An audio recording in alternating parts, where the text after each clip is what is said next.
Este es el Sol. Ya desde hace 10.000 años antes de Cristo, la historia es abundante en esculturas y escrituras que reflejan el respeto y la adoración de las personas por este objeto. Y es fácil entender el por qué, visto que cada mañana el sol aparece, llevando consigo la luz, el calor, la seguridad al hombre, salvándolo del frío, de la oscuridad y de las tinieblas pobladas de predadores en la noche. Sin ello, las antiguas culturas entendieron que las cosechas no crecerían y la vida sobre el planeta no habría sobrevivido. Estas realidades han hecho el sol el objeto más adorado de todos los tiempos. Del mismo modo, también fueron conscientes de las estrellas. El estudio de las estrellas les permitió reconocer y predecir acontecimientos que ocurrieron en largos periodos de tiempo, como los eclipses y las lunas llenas. Catalogaron grupos celestes de aquello que hoy conocemos como constelaciones. Esta es la Cruz del Zodiaco, una de las imágenes conceptuales más antiguas de la historia humana. Muestra el Sol mientras figurativamente pasa por las 12 mayores constelaciones en el curso del año. También refleja los 12 meses del año, las 4 estaciones y los solsticios y equinoccios. El término zodiaco se debe al hecho de que las constelaciones fueron antropomórficas o personificadas como figuras o animales. Las antiguas civilizaciones no se limitaron solamente a seguir el sol y las estrellas, personificaron con mitos elaborados que reflejaron sus movimientos y relaciones. El sol, con sus calidades de portador de vida y salvador de vida, fue representado como representante del invisible creador o Dios. También fue conocido como Dios Sol, la luz del mundo, el salvador de la humanidad.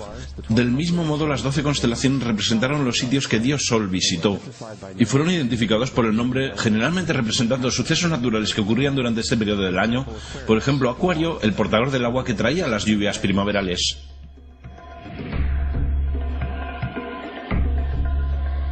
Este es Horus, el dios del sol de Egipto de 3.000 años antes de Cristo. Es el sol antropomorfizado y su vida es una serie de alegorías mitológicas que tienen que ver con su movimiento en el cielo.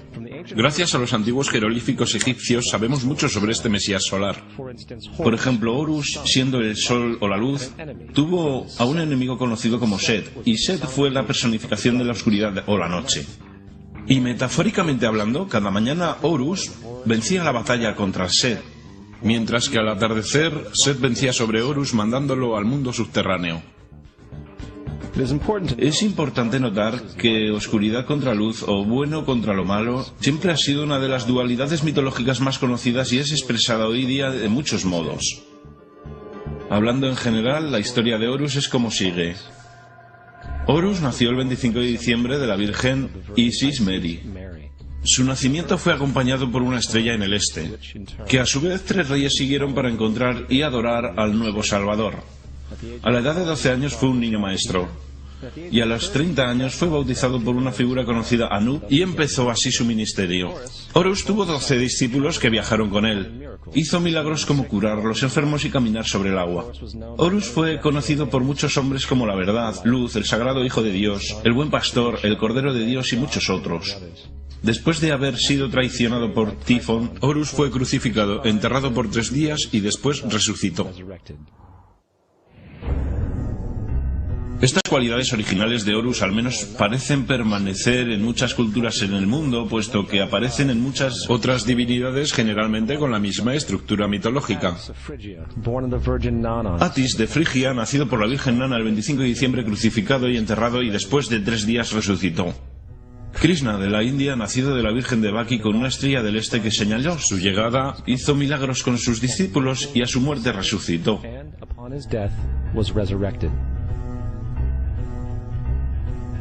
Dionisio de Grecia, nacido por una virgen el 25 de diciembre, fue un viajero maestro. Él hizo milagros como transformar agua en vino, fue llamado Rey de los Reyes, el único Hijo de Dios, el Alfa y el Omega, y muchos otros, y a su muerte fue resucitado. Mitra de Persia, nacido por una virgen el 25 de diciembre, tuvo 12 discípulos e hizo milagros, y a su muerte fue enterrado 3 días y después resucitó. También fue llamado la Verdad, la Luz y muchos otros. Interesante el hecho que el día sagrado dedicado fue el domingo.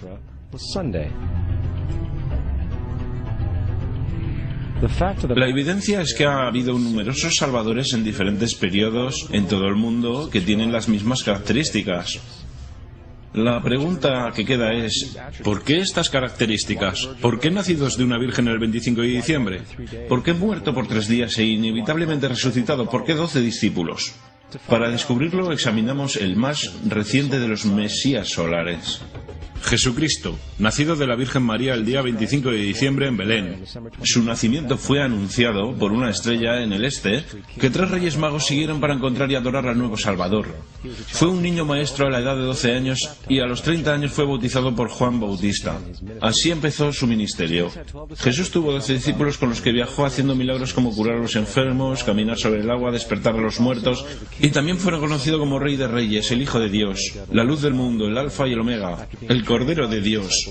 Después de haber sido traicionado por su discípulo Judas y vendido por 30 piezas de plata, fue crucificado, puesto en una tumba y después de 3 días resucitó y ascendió al cielo.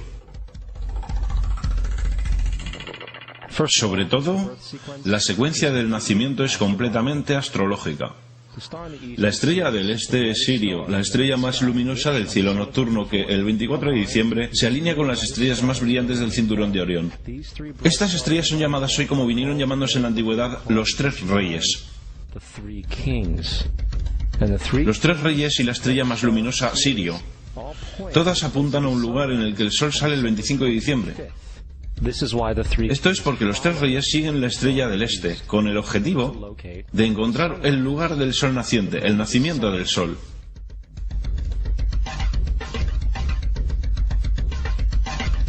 La Virgen María es la constelación Virgo. Virgo en latín significa virgen. El antiguo símbolo de Virgo es la M modificada. Esta es la razón por la que María, junto con las otras madres vírgenes como Mirra, la madre de Adonis, o Maya, la madre de Buda, empezaron con M. Virgo también es a veces llamado como la casa del pan, y la representación de Virgo es una virgen con un haz de trigo. Esta casa del pan y el símbolo del trigo representan agosto y septiembre, el tiempo de la recolección. Belén, además se traduce literalmente como casa del pan. Belén es por tanto una referencia a la constelación Virgo, un lugar en el cielo, no sobre la tierra.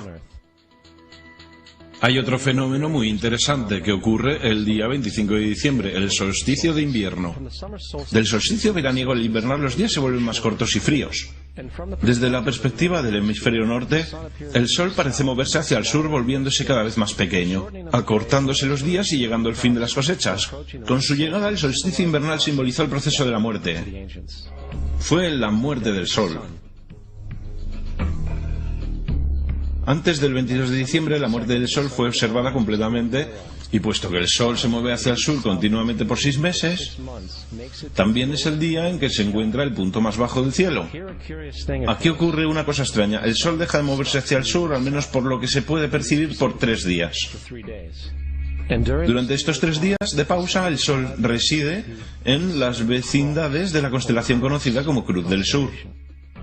Después de este tiempo, el 25 de diciembre, el Sol se mueve 1 grado al norte, esta vez llevando consigo días más largos, el calor y la primavera. Por tanto, se dijo, el Sol ha muerto sobre la cruz. Ha quedado muerto por 3 días y después ha vuelto a nacer. Esta es la razón por la que Jesús y otros numerosos dioses del Sol comparten la crucifixión, la muerte por 3 días y el concepto de resurrección. Es el periodo de transición después de que el Sol cambia de dirección hacia el hemisferio norte del planeta, llevando la primavera y la salvación. En todo caso, no celebraron la resurrección del Sol sino hasta el equinoccio de primavera o Pascua. Esto es debido al hecho que en el equinoccio de primavera oficialmente el Sol derrota las fuerzas de las tinieblas y el día se vuelve por tanto más largo en duración que la noche, y las condiciones revitalizantes de la primavera emergen. Ahora, probablemente lo más obvio de todo el simbolismo astrológico alrededor de Jesús concierne a los 12 discípulos. Son sencillamente las 12 constelaciones del zodiaco, con lo que Jesús, siendo el Sol, viaja acompañado de ellas. Volviendo a la cruz del zodiaco, la vida figurativa del Sol no fue solo una expresión artística o un instrumento para trazar los movimientos del Sol. También fue un símbolo espiritual pagano, cuya versión simplificada parecía esto. Este no es un símbolo cristiano. Es la adaptación pagana de la cruz del zodiaco.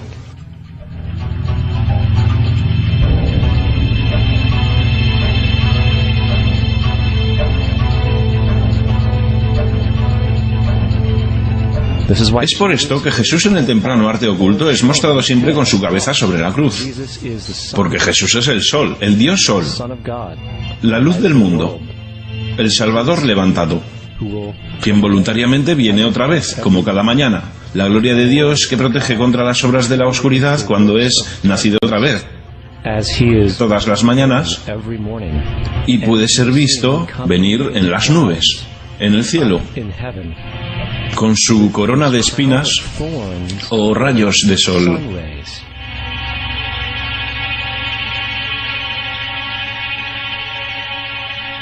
Ahora, de las muchas metáforas astrológicas astronómicas en la Biblia, una de las más importantes tiene que ver con las edades. Durante toda la escritura hay referencias numerosas a las edades. Para comprender esto, tenemos que estar familiarizados con el fenómeno conocido como la precesión de los equinoccios. Los antiguos egipcios, junto con culturas mucho más antiguas que ellos, supieron que cada 2150 años el amanecer en la mañana del equinoccio de primavera ocurre en un signo diferente del zodiaco. Esto tiene que ver con un lento bamboleo que mantiene la Tierra al rotar sobre su eje. Es llamado precesión porque las constelaciones se van retrasando, en vez de atravesar el ciclo normal anual. La cantidad de tiempo que necesita la precesión para pasar por los 12 signos es aproximadamente de 25.765 años. Esto también es llamado el Gran Año, y las sociedades antiguas eran muy conscientes de esto. Hicieron referencia a cada periodo de 2.150 años como una edad. Del 4300 al 2150 a.C. fue la edad de Tauro. De 2150 a un año después de Cristo fue la edad de Aries, el carnero. Desde el año 1 al 2150 después de Cristo, la edad de Piscis, la edad en la que estamos todavía hasta día de hoy. En el 2150 entraremos en una nueva edad, la edad de Acuario. Ahora, la Biblia refleja, hablando en general, un movimiento simbólico a través de 3 edades, mientras anuncia una cuarta. En el Viejo Testamento, cuando Moisés desciende del monte Sinaí con 10 mandamientos, está muy contrariado por ver a sus gentes venerar un becerro de toro dorado. A decir verdad, hizo añicos las tablillas de piedra y ordenó a sus gentes que se mataran para purificarse. La mayoría de los eruditos bíblicos atribuirían esta cólera al hecho de que los israelitas estaban venerando a un ídolo falso, o algo por el estilo. La verdad es que el toro dorado es Tauro, y Moisés representa la nueva edad de Aries, el carnero. Esta es la razón por la cual los judíos incluso todavía hoy soplan el cuerno del carnero. Moisés representa la nueva edad de Aries, y en esta nueva edad todos deben liberarse de la vieja edad. Las otras deidades marcan estas transiciones igualmente, como Mitra, un dios precristiano que mata el toro con la misma simbología. Ahora Jesús es la figura que conduce a la edad que sigue a Aries, la edad de Piscis, o los 2 peces.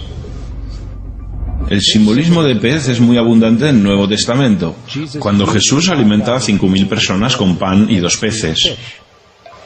Cuando empieza su ministerio caminando a lo largo de Galilea, se hace amigo de 2 pescadores que lo siguen. Creo que todos hemos visto el pez Jesús en la parte trasera de los coches de mucha gente, aunque pocos saben lo que significa realmente. Es un simbolismo astrológico pagano para el reino del sol durante la edad de Piscis. También la presunta fecha de nacimiento de Jesús es esencialmente el principio de esta edad. En Lucas 22:10, cuando Jesús es preguntado por sus discípulos que dónde estará en la próxima Pascua después de marcharse, Jesús responde: contemplad, cuando estéis entrando en la ciudad, allí conoceréis a un hombre llevando un cántaro de agua, síguelo hasta la casa donde entre. Esta Sagrada Escritura es con mucho una de las más reveladoras de todas las referencias astrológicas. El hombre que lleva un cántaro de agua es Acuario. El portador del agua, que es descrito como un hombre que vierte una jarra de agua permanente, representa la edad de después de Piscis. Y cuando el sol, el dios Sol, deja la edad de Piscis, Jesús, entrará en la casa de Acuario, porque Acuario sigue a Piscis en la precesión de los equinoccios. Todo lo que Jesús está diciendo es que después de la edad de Piscis vendrá la edad de Acuario. Todos hemos oído hablar alguna vez del fin de los tiempos o del fin del mundo. Aparte de las representaciones gráficas en el libro de la Revelación, la fuente principal de esta idea es Mateo 28:20, donde Jesús dice: estaré con vosotros hasta el final del mundo. Sin embargo, la versión del Rey James, mundo, es una mala traducción entre muchas malas traducciones. La palabra que realmente está utilizando es eón, que significa edad. Estaré con vosotros hasta el final de la edad. Es cierto, pues la personificación solar de Piscis de Jesús terminará cuando el Sol entre en la edad de Acuario. En su totalidad, el concepto del fin de los tiempos y fin del mundo es una alegoría astrológica mal interpretada. Digámosle eso a los aproximadamente 100 millones de personas en USA que creen que el final del mundo se acerca. El símbolo de Jesús, además de ser un híbrido literario y astrológico, es más explícitamente un plagio del dios sol egipcio Horus. Por ejemplo, este grabado de hace aproximadamente 3.500 años en las paredes del templo Luxor en Egipto. Son las imágenes de la proclamación, la concepción inmaculada, el nacimiento y adoración de Horus. Las imágenes comienzan con la visión que anuncia a la Virgen Isis que concebirá Horus. Luego Nef, el Espíritu Santo que deja embarazada a la Virgen, y luego el nacimiento virginal y la adoración. Esta es exactamente la historia del milagro de la concepción de Jesús. A decir verdad, las semejanzas literarias entre Horus y Jesús son sorprendentes.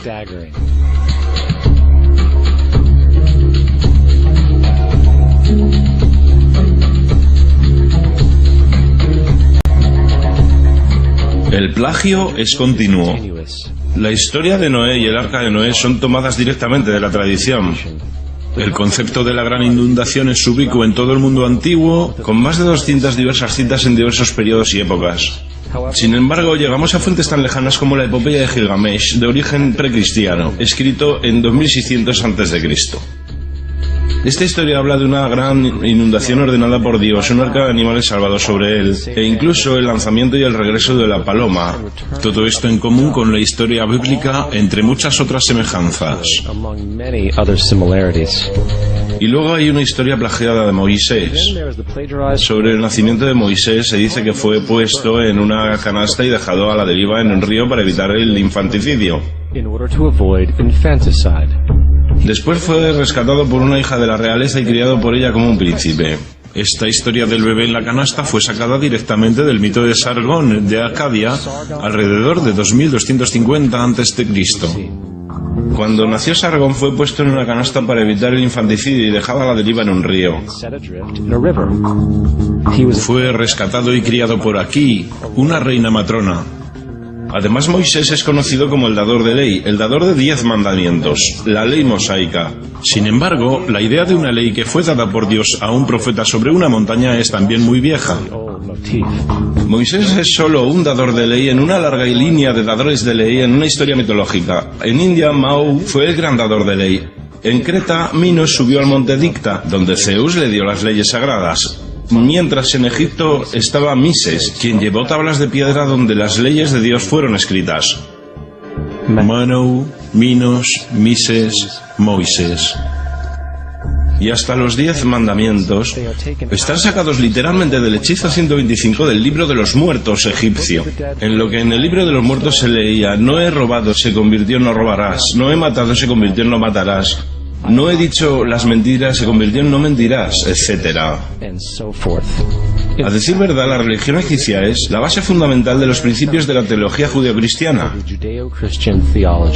Bautismo, vida después de la muerte, sentencia definitiva, el alumbramiento virginal y la resurrección, la crucifixión, el arca de la alianza, la circuncisión, los salvadores, la sagrada comunión, la gran inundación, la Pascua, la Navidad, la Pascua de los judíos y mucho más, son todo atributos de ideas egipcias. Preceden al cristianismo y al judaísmo en mucho tiempo. San Justino, uno de los primeros historiadores y defensores del cristianismo, escribió: Cuando decimos que Jesucristo, nuestro Maestro, fue concebido sin una unión sexual, fue crucificado, murió, resucitó y ascendió a los cielos, no proponemos nada diferente a lo que creen los llamados hijos de Júpiter. En un escrito diferente, San Justino dijo: nacido de una virgen, acepte esto en común con lo que usted cree de Perseo. Es obvio que Justino y los primeros cristianos sabían lo similar que era el cristianismo de las religiones paganas. Sin embargo, Justino tenía una solución. En lo que a él se refería, el diablo lo hizo. El diablo tenía la previsión de anteponerse a Cristo y creó estas características en el mundo pagano. Cristianismo fundamentalista, fascinante. Estas personas creen que el mundo tiene en realidad 12.000 años. Yo le pregunté a uno de estos tipos: de acuerdo, fósiles de dinosaurio. Y dijo: ¿fósiles de dinosaurio? Dios los puso ahí para probar nuestra fe.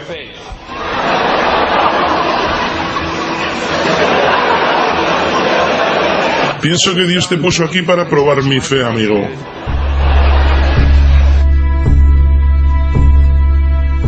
La Biblia no es nada más que un híbrido literario astroteológico, igual que todos los mitos religiosos antes que ella. A decir verdad, el aspecto de transferencia, desde las cualidades de un personaje a un nuevo personaje, se pueden encontrar en el mismo libro.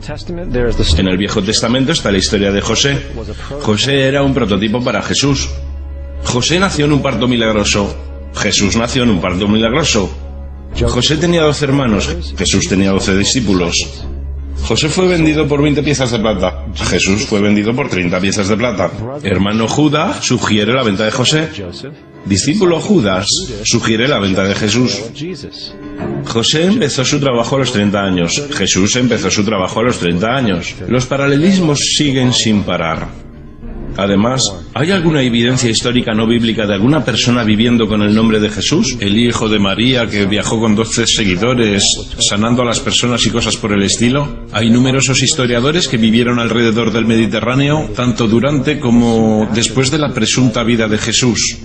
¿Cuántos de estos historiadores documentan esta figura? Ni uno. Sin embargo, esto no quiere decir que los defensores del Jesús histórico no hayan reclamado lo contrario. 4 historiadores son mencionados típicamente para justificar la existencia de Jesús. Pilinio el Joven, Suetonio y Tácito son los primeros 3. Sus notas constan de algunas frases que en el mejor de los casos solamente hacen referencia a los Cristos o al Cristo, que a decir verdad no es un nombre sino un título. Significa el ungido. El cuarto origen es Josefo, y esta fuente ha sido demostrada como una falsificación durante cientos de años. Desgraciadamente, todavía es citado como verdad. Uno pensaría que un tipo que resucitó de entre los muertos y ascendió al cielo para que todos los ojos lo vieran, que llevó a cabo la profusión de los milagros que se le atribuyen, habría logrado entrar en el registro histórico. No lo hizo, porque una vez que sopesamos las evidencias, hay altas probabilidades que una figura conocida como Jesús ni siquiera haya existido. El cristianismo es una parodia del culto al sol, en el cual pusieron a un hombre llamado Cristo en lugar del sol, y le rindieron la pleitesía que originalmente se le rendía al sol. No queremos ser ofensivos, pero queremos ceñirnos a los hechos. No queremos herir sentimientos, pero queremos ser académicamente correctos. En lo que comprendemos y sabemos es cierto, el cristianismo no se basa en la verdad. Hemos descubierto que el cristianismo no es nada más que una historia romana desarrollada políticamente. En realidad, Jesús era la deidad solar de la secta cristiana gnóstica, y de la misma manera que todos los otros dioses paganos era una figura mítica. El sistema político fue el que buscó la figura histórica de Jesús para el control social. Antes del 325 después de Cristo, en Roma, el emperador Constantino convocó al concilio de Nicea. Durante la reunión, las doctrinas cristianas políticamente motivadas fueron establecidas, y empezó una larga historia de derramamiento de sangre de cristianos y fraude espiritual. Y durante los siguientes 1600 años, el Vaticano dominó políticamente toda Europa, conduciendo tanto a periodos fáciles como a las edades oscuras, al mismo tiempo que condujo a movimientos instructivos como las cruzadas y la Inquisición.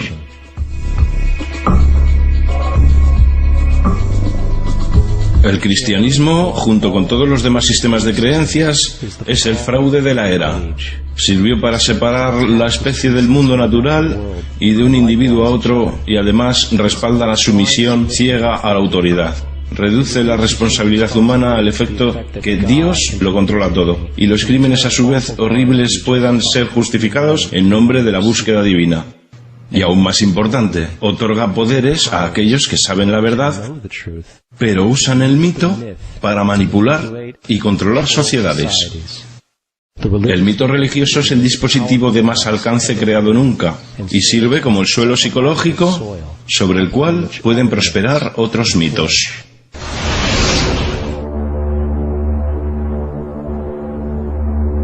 Un mito es una idea que, aun siendo popularmente creída, es falsa. En un sentido más profundo, en el sentido religioso, el mito sirve como una historia que orienta y conmueve a la gente. El foco del mito no es una relación de la historia con la realidad, sino con su función. Una historia no puede funcionar a menos que sea creída por la comunidad o la nación. No es un tema de debate que algunos tengan el mal gusto de cuestionar la veracidad de tal historia sagrada. Los guardianes de la fe no entran en debate con ellos, ignoran o denuncian como blasfemo al que lo cuestione.